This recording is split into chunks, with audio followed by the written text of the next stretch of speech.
Guys, I'm going to tell you something that I never told you before. My first time reading Wimpy Kid, because I'm actually quite a big Wimpy Kid fan, and I actually want to do some Wimpy Kid videos on the channel. But before I do that, I should explain why I love this series and how I got into it. Back when I was a wee young lad, about the age of 5, I had these 3 books. I had the original, Roger Rules, and Old School. Guess what?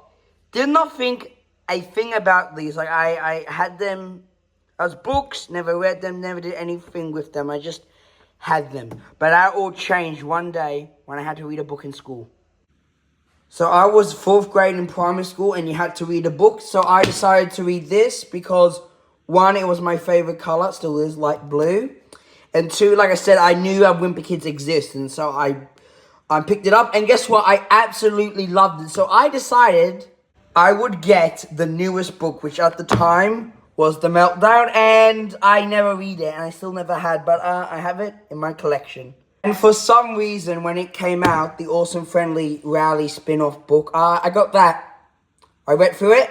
I don't remember why I got it, but yeah, I have it in my collection. I didn't get any of the other 2. I'm not planning to, but yeah, I have this book, so I should mention it because it is part of my Wimpy Kid story. And for the longest time, these were my only Wimpy Kid books, and I started not to think much about them again. They were just a flash in the pan, you know?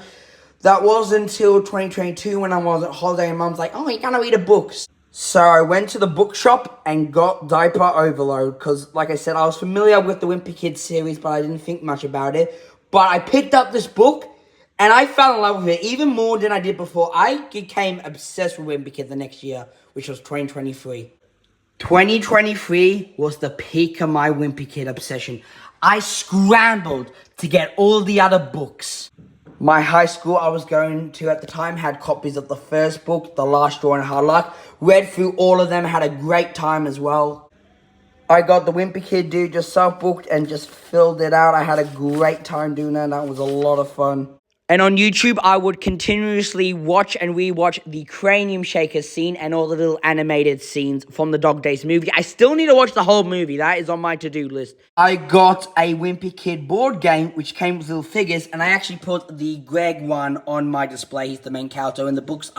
Put it on my non-Thomas display. He's right there. I really love this figure. It's a really cool figure. And I even got into the YouTuber Burger who reviews Wimpy Kid. The next year, 2024, was I still into Wimpy Kid? Hell yeah, not as much, but of course I was still into Wimpy Kid. So I decided I would get the newest book, which was No Brainer, then the next book, Hot Mess, and I will get Party People when that comes out. I have not read them yet, I need to. Really do need to. In fact, this might sound crazy, but I have not read every single Wimpy Kid book. The only ones I've read are the original, The Last Straw, which, by the way, is my favorite one. Just want to put that out there.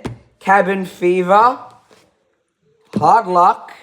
And, of course, Diaper Overload. But I still need to read the rest. That is on my to-do list. But what's on the top of my to-do list for Wimpy Kid is need to watch the Dog Days film. I really need to watch that. But thanks to YouTube reviews and videos, I know what happens in every single Wimpy Kid book. And, yes, Last Straw is still my favorite because I know what happens in all the others. I don't need to read them to figure that out. Sorry. I'll explain why Last Straw is my favorite Wimpy Kid book because I'm probably never going to get a chance to mention it again. It's nostalgia because I kept on pausing and unpausing, like reading this. Like I would read it every now and then for a whole year, and I finished the book and it was great. So that's why this is my favorite, because of nostalgia.